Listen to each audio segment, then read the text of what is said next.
നമസ്കാരം. ഡെമോക്രസി തുടങ്ങാം. പ്രധാന പുലിവാലികൾ.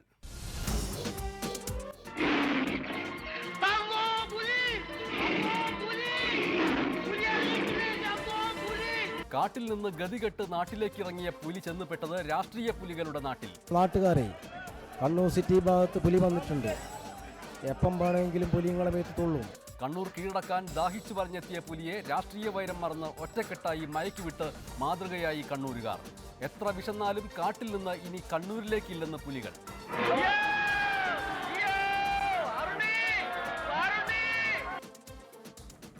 കണ്ണൂരിലെ രാഷ്ട്രീയ പുലികൾ ഭീകരന്മാരാണ് എന്നത് തെറ്റിദ്ധാരണ മാത്രമെന്ന് മുഖ്യമന്ത്രിയുടെ പുത്തൻ സ്വകാര്യ സെക്രട്ടറിയുടെ തുറന്ന വാമൊഴി. സ്ത്രീകൾ അടക്കമുള്ളവർ ജയരാജേട്ടനോടൊപ്പം തീവണ്ടിയിൽ യാത്ര ചെയ്താൽ സത്യം പിടികിട്ടുമെന്ന് ഉപദേശം. സാറേ, ഇന്നലെ വരെ നിങ്ങളെ പറ്റിയിട്ട് ഭീകരനാണ് എന്നാണ് ഞാൻ കരുതിയത്. ഇത്ര നല്ല സൗഹൃദവും പെരുമാറ്റവും നിങ്ങളിൽ നിന്നുണ്ടാവുമ്പോൾ നിങ്ങളെപ്പറ്റി എന്താ ഇങ്ങനെ? തൃശൂർ വടക്കുന്നാഥന്റെ മുന്നിൽ പ്രമുഖ നടൻ ദിലീപേട്ടൻസ് പുലികളി. പുലിയെ വേട്ടയാടിയവരെ പോലെ തന്നെ കുരുക്കാൻ നോക്കേണ്ടെന്ന് വികാരഗർജനം.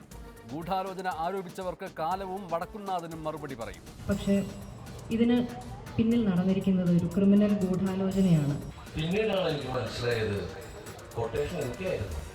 പുലിമുരുകൻ സിനിമയൊക്കെ കണ്ട് മോഹൻലാലിനും ടോമിച്ചൻ മുളകുപാടത്തിനുമൊക്കെ 100-150 കോടി ഉണ്ടാക്കി കൊടുത്ത് വീട്ടിൽ വന്ന് സ്വസ്ഥമായി കഴിയാമെന്ന് വിചാരിക്കുന്നവരെ നിങ്ങൾക്ക് കഷ്ടം എന്നതാണ് ഇന്നത്തെ ഡെമോക്രസിയുടെ വിശുദ്ധ വചനം. കാരണം രക്ഷിക്കാൻ ഒരു പുലിമുരുകനും വരാത്ത യഥാർത്ഥ ജീവിതത്തിൽ നിങ്ങളുടെ വീട്ടുമുറിയിലേക്കോ താമസ സ്ഥലത്തേക്കോ നാട്ടിലേക്കോ ഒക്കെ പുലിയും കടുവയും കരടിയും കാട്ടാനയും പാമ്പുകളുമൊക്കെ ഇറങ്ങാൻ പോവുകയാണ്.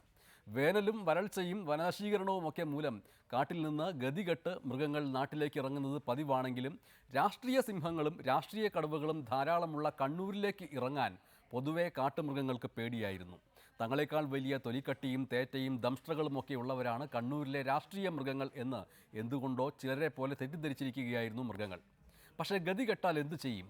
അങ്ങനെ ഗതികെട്ട് തിന്നാൻ പുല്ലുപോലും ഇല്ലാതായ കാട്ടിൽ നിന്ന് അറിയാതെ സാക്ഷാൽ കണ്ണൂരിലേക്ക് ഇറങ്ങിയ ഹതഭാഗ്യനായ ഒരു പുലിയുടെ കഥയാണ് ഇന്ന് ഡെമോക്രസിയിൽ ആദ്യം. നാട്ടുകാരെ, കണ്ണൂർ സിറ്റി ഭാഗത്ത് പുലി വന്നിട്ടുണ്ട്. എപ്പം വേണമെങ്കിലും പുലിങ്ങളെ മേത്തുള്ളൂ. അതുകൊണ്ട് ആടെയോടെയും കൂടെ നിൽക്കാണ്ട് വേഗം വീട്ടിൽ പോകാൻ നോക്കോളി. ഇളിക്കാതെ വെറുതെ അല്ല ഈ നാട്ടിൽ മാത്രം പുലി ഇറങ്ങണേ. എവന്റെ ഒക്കെ തല കണ്ടു തുടങ്ങി. പിന്നെ കഴിഞ്ഞ പ്രാവശ്യം പുലി ഇറങ്ങിയപ്പോ മണിയപ്പനെ പിടിച്ച ഇതുപോലൊരു പൊന്തക്കാട്ടിന്നാ. നമ്മളെ പിടിക്കാനുള്ള പുലിയൊന്നും ഇതുവരെ ഇറങ്ങിയിട്ടില്ല അച്ചോ. അതല്ല, പുലിക്ക് നമ്മളെ തന്നെ വേണമെന്നാ പൂതിയെങ്കിൽ പിടിക്കട്ടച്ചോ.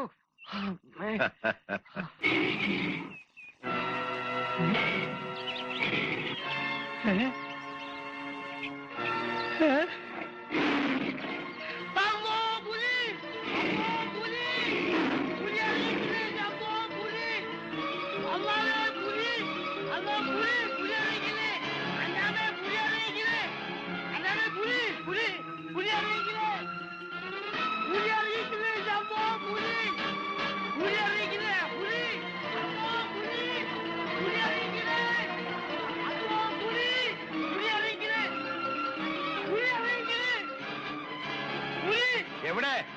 ആരാ കണ്ടത്? കണ്ട് നമ്മളാണ് മത്സരം കുത്തിരിക്കുന്നത്. ഏകദേശം ഇത്ര ദൂരത്ത് ഇങ്ങനെ നിൽക്കണ്. അതാണ് പുലി തന്നെയാണോ അല്ല വല്ല പട്ടി പൂച്ചയോ? ഇതെന്തോ ഒലക്കാമെന്ന് വർത്താനോട്ടോ പറയുന്നേ. പുലിയാണോ നല്ല ഒന്നാന്തരം പുള്ളി. പക്ഷെ കഴിഞ്ഞ കൊല്ലം നമ്മൾ മണിയപ്പനെ പിടിച്ചില്ലേ, അതേ സാധനം. മണി അടിക്കട്ടെ, വേഗം ആട്ടെ. അടിക്കട്ടെ അച്ചോന്നോ? പോയ അടിയാണോ?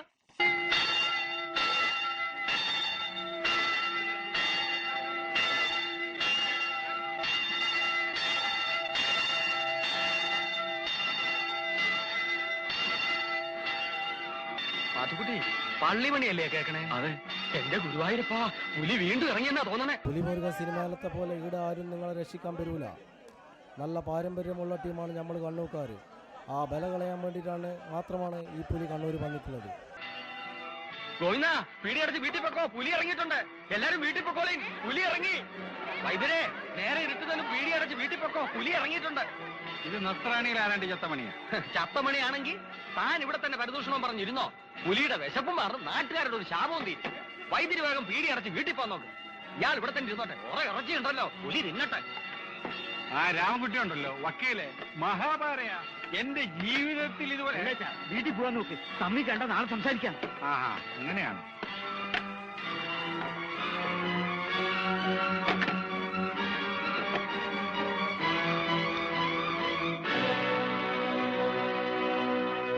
പ്രിയമുള്ള നാട്ടുകാർ, ഈ പുലി ഒളിക്കുന്നത് തുള്ളാനാണ്. അതുകൊണ്ട് നിങ്ങളെല്ലാവരും വേഗം വീട്ടിൽ പോടും.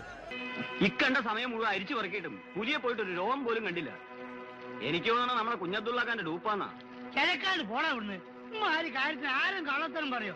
ഈനത്തിനാണ് പറച്ചോനാണ് സത്യം നമ്മൾ ഈ കണ്ണോട് വേണ്ടതാ. എന്നിട്ട് എവിടെ?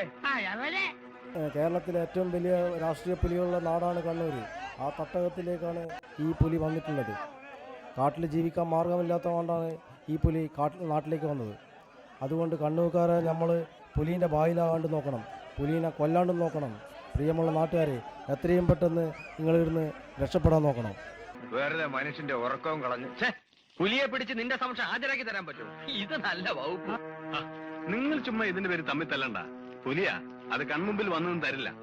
വാ, നമുക്കൊന്നോടെ തരാം. തെരയണോര് തെരഞ്ഞു, ഞാനില്ല. ഞാൻ വീട്ടിൽ പോയി കിടന്ന് ഉറങ്ങാൻ പോവാ.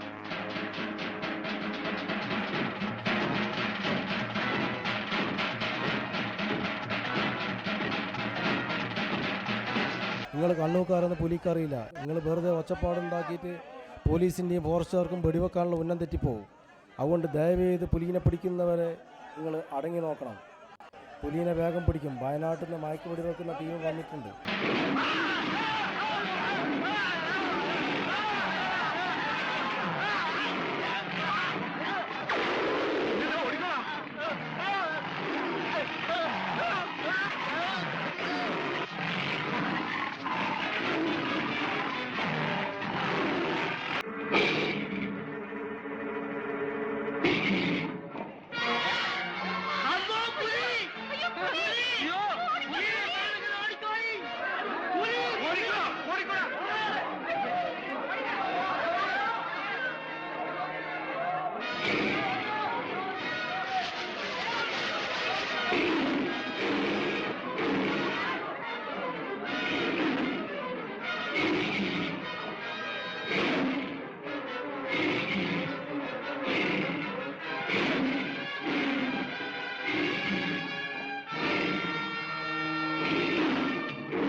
നിന്റെ ശത്രു എന്റെ പൊന്നു മോനാണ് മിടുക്കൻ. അങ്ങനെ അച്ഛന്റെ മാത്രമാക്കണ്ട, പാറുണ്ണി നാട്ടുകാരുടെ മുഴുവനുവാ. എന്റെ കുഞ്ഞായ കട്ടേ.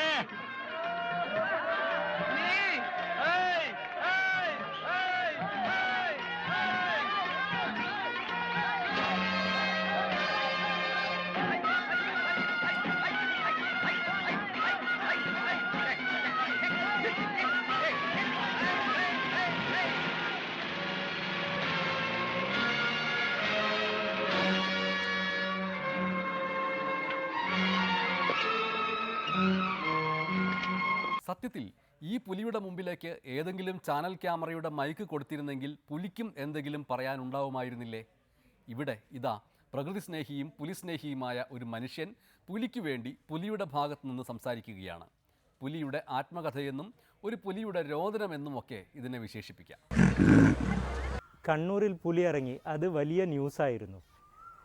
എന്തുകൊണ്ട് പുലി ഇറങ്ങിയെന്ന് ആരും ചർച്ച ചെയ്തതായി കണ്ടില്ല. ഒരു പുലിയെ ഒരു സംഭാഷണത്തിന് വിളിക്കാനോ അല്ലെങ്കിൽ അറിയാനോ പറ്റാത്തൊരവസ്ഥ കൊണ്ട് ഞാൻ പുലിക്ക് വേണ്ടിയാണ്, കണ്ണൂരിൽ ഇറങ്ങിയ പുലിക്ക് വേണ്ടിയാണ് സംസാരിക്കുന്നത്. എന്തുകൊണ്ട്, എങ്ങനെ ഞാൻ കണ്ണൂരെത്തി എന്നതാണ് ചർച്ച ചെയ്യേണ്ട കാര്യം. ഞങ്ങൾക്ക് കാടിൽ ഇപ്പോൾ കൃത്യമായി ഭക്ഷണമില്ല, വെള്ളമില്ല, കൊടും വേനലാണ്. അതിന് പുറമെ ഇപ്പോൾ ഇടയ്ക്കിടയ്ക്ക് ഉണ്ടാകുന്ന കാട്ടുതീയും. 2 വർഷം മുന്നേ നിരന്തരമായി ഉണ്ടായ കാട്ടുതീ മനുഷ്യർ തന്നെ തീ കൊടുത്തുണ്ടാക്കിയതാണെന്നും അതിനെക്കുറിച്ച് എൻക്വയറിയൊക്കെ നടക്കുകയുണ്ടായി. അത് കഴിഞ്ഞിട്ടും ഇപ്പോഴും വീണ്ടും ഈ വർഷങ്ങളിലും ഇത് തന്നെയാണ് കണ്ടു തുടരുന്നത്. കണ്ണൂർ ഭാഗത്ത് ഒട്ടാകെ കാടുള്ള ഒരു സ്ഥലം എന്ന് പറയുന്നത് കൊട്ടിയൂർ ഭാഗത്താണ്. ഇപ്പോഴുള്ള ഒരവസ്ഥയിൽ കൊട്ടിയൂർ ഭാഗത്ത് പോലും ഞങ്ങൾക്ക് നിൽക്കാൻ പറ്റാത്ത അവസ്ഥയാണ് അച്ഛന്മാരെ കൊണ്ട്, പീഡനം കാരണം. അതുകൊണ്ട് അവിടുന്ന് ഒളിച്ചോടിയതായിട്ടും നിങ്ങൾക്ക് ചിത്രീകരിക്കാം. പിന്നെ കണ്ണൂർ എത്തിയപ്പോഴാണ് എനിക്ക് മനസ്സിലായത്, ഇത് രാഷ്ട്രീയപരമായി കേരളത്തിൽ ഏറ്റവും ഏറെ ശക്തിയേറിയതും കരുത്തരായ സിംഹങ്ങൾ ഇരിക്കുന്ന സ്ഥലവുമാണെന്ന്. ഞങ്ങൾക്ക് പാർട്ടി തലത്തിൽ എടുത്തു നോക്കിക്കഴിഞ്ഞാൽ P Jayarajan, Pinarayi Vijayan, MV Jayarajan, K Sudhakaran, Valsan Thillankeri, ഇങ്ങനെ ഉള്ള സിംഹങ്ങളെ അടക്കം ഞാൻ വന്നിട്ട് ഒരു കാര്യമില്ലെന്ന് മനസ്സിലാവുകയും അതുകൊണ്ട് ഞാൻ തിരിച്ചു പോകാൻ തീരുമാനിക്കുകയും ചെയ്തു. വേറെ ഒരു കാര്യം എന്ന് പറഞ്ഞു കഴിഞ്ഞാൽ കണ്ണൂരിലിരിക്കുന്ന വനം വകുപ്പും വെറ്റിനറി സർജന്മാരും ട്രാങ്കുലൈസർ ഗണ്ണ് യൂസ് ചെയ്യാൻ കഴിവുള്ളവരാണോ അതോ ഇവിടുത്തെ ഗവൺമെൻറ് സജ്ജീകരണങ്ങൾ എങ്ങനെയുണ്ടെന്ന് വിലയിരുത്താൻ കൂടിയാണ് ഞാൻ വന്നത്. ഇപ്പോൾ ഇത് കഴിഞ്ഞപ്പോൾ മനസ്സിലായി 8 മണിക്കൂർ വേണ്ടി വന്നു എന്നെ ഒന്ന് മയക്ക് വെടിവെച്ച് പിടിക്കാൻ. അപ്പോൾ ഇവിടുത്തെ സിസ്റ്റം എത്രമാത്രം ശക്തമാണെന്ന് കൂടി ഈ ഒരു അറ്റംപ്റ്റിലൂടെ എനിക്ക് മനസ്സിലാക്കാൻ സാധിച്ചു. അപ്പം ഈ ഫ്ലോസുകളൊക്കെ മനസ്സിലാക്കി ഇനിയെങ്കിലും സിസ്റ്റം കൃത്യമായി ആക്കാനും ഇവിടെ തന്നെ കണ്ണൂരിൽ തന്നെ ഒരു ട്രാങ്കുലൈസർ ഗണ്ണ് യൂസ് ചെയ്യാനുള്ള ഒരു വെറ്റിനറി ഡോക്ടറെ നിലനിർത്താനും സർക്കാർ ഇടപെടുമെന്ന് വിശ്വസിക്കുന്നു. മയക്കുവെടിയേറ്റ പുലിയുടെ ഗതി ഇനി എന്താവുമെന്ന് കണ്ടറിയണം. തൊട്ടു നക്കാൻ ഒരു മുയൽ പോലും ഇല്ലാതായ നമ്മുടെ കാടുകളിലേക്ക് ആ പാവത്തിനെ കയറ്റി വിടുമായിരിക്കും.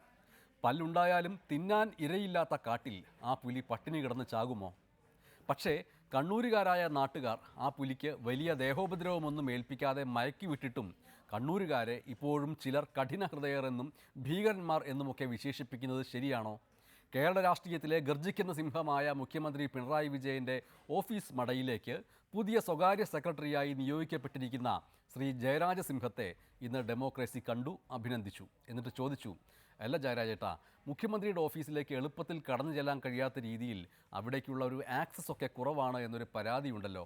ജയരാജേട്ടൻ വരുമ്പോൾ അതിനെന്തെങ്കിലും മാറ്റം വരുമോ? അതിൽ കണ്ണൂർക്കാർ ഭീകരന്മാരാണ് പറയും പോലെയാണ്. ഞാൻ ഈയിടെ തീവണ്ടിയിൽ വെച്ച് ഒരു സ്ത്രീയുമായി പരിചയപ്പെട്ടു. അപ്പോൾ അവരെന്നോട് സാന്ദർഭികമായി സംസാരമൊക്കെ കഴിഞ്ഞതിന് ശേഷം പറയുകയാണ്, സാറേ ഇന്നലെ വരെ നിങ്ങളെ പറ്റിയിട്ട് ഭീകരനാണ് എന്നാണ് ഞാൻ കരുതിയത്. ഇത്ര നല്ല സൗഹൃദവും പെരുമാറ്റവും നിങ്ങളിൽ നിന്നുണ്ടാവുമ്പോൾ നിങ്ങളെപ്പറ്റി എന്താ ഇങ്ങനെ? ഞാൻ പറഞ്ഞു, അത് ജനങ്ങൾ വിലയിരുത്തട്ടെ, ജനങ്ങളാണല്ലോ വിധികർത്താക്കൾ. അതുപോലെ മുഖ്യമന്ത്രിയുടെ ഓഫീസിനെ പറ്റി ആർക്കും കയറാൻ പറ്റാത്തൊരു സ്ഥലമാണ് എന്നുള്ള ഒരു പൊതുപ്രചരണം അഴിച്ചുവിടുകയാണ്. അതിലൊരു കഴമ്പുമില്ല. ഇന്ന് രാവിലെ എന്നെ കാണാൻ 2-3 ആൾ വന്നു. അവരെ കണ്ടു. ഞാൻ ചോദിച്ചു, നിങ്ങൾക്ക് ഇവിടെ കയറുന്നതിന് വല്ല പ്രയാസം ഉണ്ടായിട്ടുണ്ടോ? ഒരു പ്രയാസവും. ഇത്രയ്ക്ക് നിഷ്കളങ്കരാണ് CPM-ലെ എല്ലാ കണ്ണൂർ നേതാക്കളും. അതുകൊണ്ട് അവസരം കിട്ടുമെങ്കിൽ ഈ നേതാക്കൾക്കൊപ്പം തീവണ്ടിയിൽ സഞ്ചരിക്കാനുള്ള അവസരം ആരും പാഴാക്കരുത്. കണ്ണൂരിലെ പുലിയെ പിടിച്ചെങ്കിലും നിയമസഭയിൽ ചില പഴയ പുലികൾ എലികളായ ദിവസമായിരുന്നു ഇന്ന്. ഇടവേള കഴിഞ്ഞ് കാണാം.